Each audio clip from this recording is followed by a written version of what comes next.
Hello everyone, welcome to physics Siddhant. तो इस video में हम लोग सॉल्व करेंगे इरोडोव का प्रॉब्लम नंबर 1.128। देखो, देखने में तुमको ये क्वेश्चन बहुत ही आसान लगेगा और लगेगा कि क्या ही है क्वेश्चन, है ना। सिंपल सा तुम्हें तुमको लगता होगा कि सेंट्रीफ्यूगल फोर्स तुम्हें बहुत अच्छे तरीके से आता है और शायद आता भी होगा। मैं ये मनाता हूं कि तुमको सेंट्रीफ्यूगल फोर्स बहुत अच्छे तरीके से आता होगा। बट मैं ये बता दूं कि 90% ऑफ द बच्चे 90% ऑफ द बच्चे सेंट्रीफ्यूगल फोर्स उनको लगता है कि उनको समझ में आ गया है, बट सेंट्रीफ्यूगल फोर्स को उन्होंने ढंग से समझा ही नहीं होता है। और ये क्वेश्चन अगर देखोगे तो टू लाइनर का सवाल है ये, बट सेंट्रीफ्यूगल इसके पीछे का जो थॉट प्रोसेस है, सेंट्रीफ्यूगल फोर्स को अच्छे तरीके से समझना इज मोर इंपॉर्टेंट मेरे हिसाब से। क्वेश्चन सॉल्व तो ठीक है, क्वेश्चन सॉल्व करना इज नॉट इंपॉर्टेंट। इसके पीछे के थॉट प्रोसेस को समझना, सेंट्रीफ्यूगल फोर्स को अच्छे तरीके से एनालाइज करके इसको सॉल्व करना इज मोर इंपॉर्टेंट। मैं बहुत जगह इसका गलत इंटरप्रिटेशन से इस सवाल को करते हुए बच्चों को देखा हूं। यहां तक कि मैं बोलना नहीं चाहता, बट बहुत गलत सॉल्यूशन बुक्स में भी गलत इंटरप्रेट करके इसको सवाल को किए गए। खैर, सबसे पहले तो हम लोग बात करेंगे सेंट्रीफ्यूगल फोर्स के बारे में। और मुझे ये कमेंट करके बताना, ये चीज मैं जानना चाहूंगा कि कितने बच्चों ने इसको सही इंटरप्रेट किया हुआ था, सेंट्रीफ्यूगल फोर्स को, जो मैं अभी बताने वाला हूं। तो और कितने बच्चों को पहले से आता था, कितने बच्चों को अभी आया, मेरे बताने के बाद आया, है ना। मैं वो चीज जानना, मुझे अच्छा लगेगा वो चीज देखना। खैर, सेंट्रीफ्यूगल फोर्स जो कि एचसी वर्मा में बहुत अच्छे तरीके से समझाया हुआ है। एचसी वर्मा में बहुत अच्छी बुक है ना। और अगर बुक रीडिंग की तुम्हारी आदत नहीं है तो मैं बोलूंगा कि जरूर बुक रीडिंग करो, है ना। बहुत अच्छे तरीके से 7.8 में सेंट्रीफ्यूगल फोर्स के बारे में समझाया हुआ है। देखो, ये कॉमन मिसकंसेप्शन होता है, कॉमन, देखिए लिखा हुआ भी बहुत अच्छे तरीके से एससीवी में। कॉमन मिसकंसेप्शन है अमंग द बिगिनर्स कि centrifugal force acts on a particle because the particle goes on a circle. Particle को सर्कल में मूव करने की जरूरत नहीं है सेंट्रीफ्यूगल फोर्स लगाने के लिए, है ना। एक पार्टिकल है, एक स्टेशनरी पार्टिकल है, मैं उसके ऊपर भी सेंट्रीफ्यूगल फोर्स लगा सकता हूं, है ना। ये किस पे डिपेंड करता है? ये डिपेंड करता है रेफरेंस फ्रेम पे, ऑब्जर्वर पे। सपोज एक ऑब्जर्वर है, ये हमारे पास में एक ऐसा रेफरेंस फ्रेम है या एक ऐसा ऑब्जर्वर है जो कि कुछ यहां पर से एक ऑब्जर्वर है जो कि ओमेगा से घूम रहा है ना। ओमेगा से ये ऑब्जर्वर घूम रहा है, ओमेगा से घूम रहा है। अब उसको इस पार्टिकल के मोशन को, इस जो भी ऑब्जेक्ट है उसके मोशन को एनालाइज करने के लिए one of the pseudo force लगाना पड़ेगा। सूडो फोर्स, बहुत सारे सूडो फोर्सेस पे लग सकते हैं, है ना। खैर, हम लोग डिटेलिंग में नहीं जा रहे हैं, पर्टिकुलर इस क्वेश्चन में हम लोग सेंट्रीफ्यूगल फोर्स के बारे में बात कर रहे हैं। तो one of the pseudo force is centrifugal force, है ना। One of the pseudo force, Coriolis भी लगेगा इसके ऊपर, लेकिन खैर अभी छोड़ दो। इसके one of the pseudo force is centrifugal force. और उसकी वैल्यू कितनी होती है? उसकी वैल्यू होती है यहां पर लगेगी m omega square into r. अब इसमें ओमेगा किसका? पार्टिकल का नहीं। m तो मास ऑफ द पार्टिकल है, चलो ठीक है। ओमेगा किसका?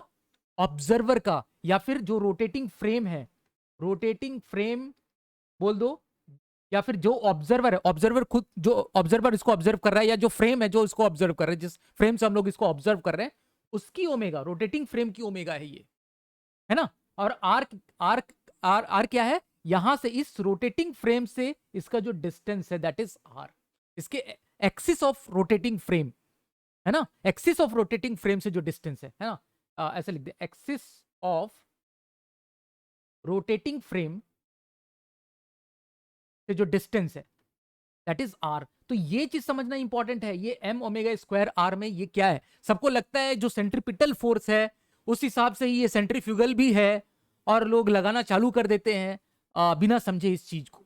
तो ये चीज बहुत इंपॉर्टेंट है ना, बहुत इंपॉर्टेंट है। और एचसी वर्मा में ये चीज तुमको, ये सब देखो दिया हुआ है। If you analyse the dynamics of the particle mass m kept at a distance r from the axis of rotation, ठीक है, we have to assume that m omega square r acts radially outward on the particle, only then we can apply Newton's law। तो ये इसका मतलब समझ रहे हो क्या है? ओमेगा क्या है यहाँ पर, है ना।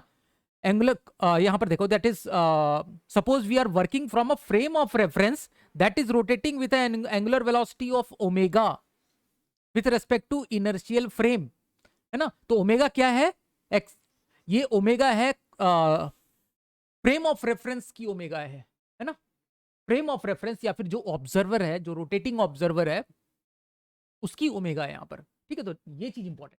अब आ जाते हैं हम लोग क्वेश्चन के ऊपर। क्वेश्चन के ऊपर आया जाए, इसमें क्या बोला गया है? एक स्मॉल मास है moves in the reference frame rotating about a stationary axis, है ना। तो एक हमारे पास में स्टेशनरी एक्सिस है ना, कुछ ऐसा ही एक्सिस बना लेता हूं। और जो हमारा जो रेफरेंस फ्रेम है या जो ऑब्जर्वर है, सपोज एक ऑब्जर्वर हम लोग यहां बना देते हैं जो कि खुद ओमेगा से घूम रहा है, खुद ओमेगा से घूम रहा है ना। यहां पर अच्छे से बना देते हैं। ये मेरे पास में रेफरेंस फ्रेम है या ऑब्जर्वर है जो कि ओमेगा से घूम रहा है। अब ये किसको देख रहा है? ये देख रहा है एक मास को। सपोज यहां पर मास है, ये मास है, एम मास है, इस मास को ये देख रहा है। तो इसके इस रोटेटिंग फ्रेम के रेस्पेक्ट में ये जो मास है वो उसको मूव करता हुआ दिखेगा, है ना। ये है तो ये स्टेशनरी, है ना। सपोज यहां पर रखा हुआ है तो है तो ये स्टेशनरी, लेकिन रोटेटिंग फ्रेम के रेस्पेक्ट में ये मूव करता हुआ दिखेगा। तो small body moves in the reference frame, moves in the reference frame rotating about the stationary axis with a constant angular velocity. घूम कौन रहा है?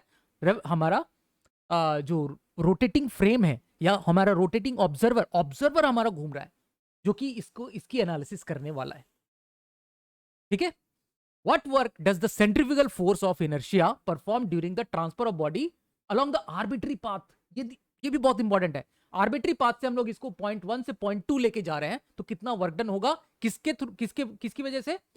Centrifugal force. यहां पर सिर्फ सेंट्रीफ्यूगल फोर्स यहां पर पूछा जा रहा है। देखो यहां पर और भी मैं जैसे बता चुका हूं कॉरियोलिस फोर्स भी लगने वाला है जिसकी हम लोग बात नहीं कर रहे हैं, बट यहां पर सिर्फ सेंट्रीफ्यूगल फोर्स के बारे में बातचीत किया जा रहा है।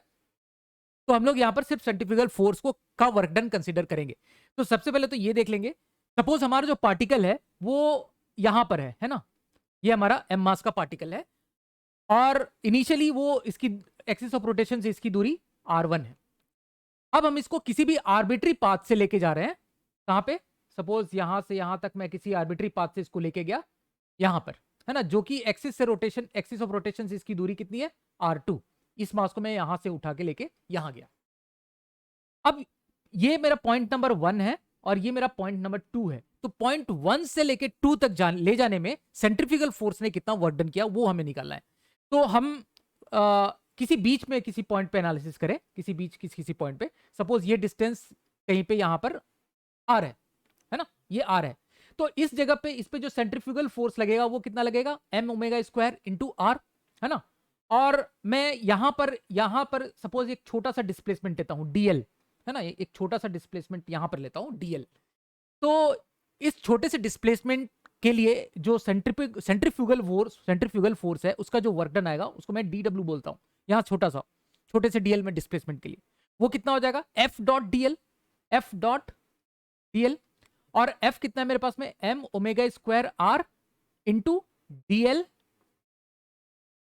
इंटू कॉस थीटा डॉट है। यहां पर थीटा क्या है? ये एंगल, यहां पर बीच में जो एंगल है दैट इज थीटा, इन दोनों के बीच का एंगल इज थीटा, है ना। F dot DL is F DL cos of angle between them, क्योंकि डीएल वेक्टर इधर है, एफ वेक्टर मेरा इधर है ना।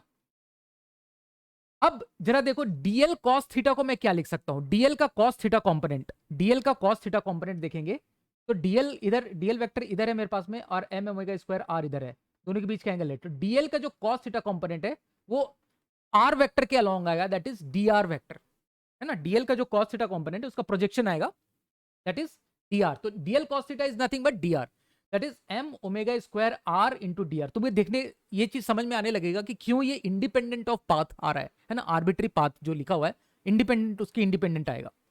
अब मैं अगर इसको इंटीग्रेट करूं तो R1 से लेके R2 तक मैं इसको लेके जा रहा हूं। तो सिंपली ये फिर वर्क डन जो हो जाएगा by this centrifugal force that will be equal to m omega square into r square by 2। तो बाई 2 करके मैं लिमिट पुट कर देता हूं यहां पर। ये इंटीग्रेशन तो तुमको सिंपल सा आ जाता हो।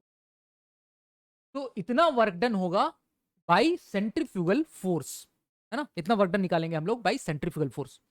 तो होप तुम्हें सेंट्रीफ्यूगल फोर्स के बारे में एक नया इंसाइट पता चला होगा, या फिर अगर तुम्हें पहले से आता होगा तो बहुत अच्छी बात है। अगर पहले से आता होगा तो थोड़ा ब्रशअप हो गया होगा इस क्वेश्चन के थ्रू, और पहले अगर ये चीज नहीं समझ पाए होगे पहले तो एक अच्छा लर्निंग होगा तुम्हारे लिए। और मैं हमेशा बोलता हूँ बुक्स पढ़ा करो, बुक्स पढ़ा करो, बहुत अच्छे तरीके से लिखा हुआ है सेंट्रीफ्यूगल फोर्स के बारे में, मतलब सब कुछ। एचसी वर्मा, कोई एक अच्छी बुक मतलब कोई एक तो एचसी वर्मा ही चूज कर लो, और बहुत अच्छे तरीके से इसमें सब कुछ दिया हुआ है, उसको तुम फॉलो कर सकते हो। बुक जरूर पढ़ो, है ना, बहुत अच्छे जो कॉन्सेप्ट्स है, बहुत सारे कॉन्सेप्ट्स क्लियर हो जाएंगे।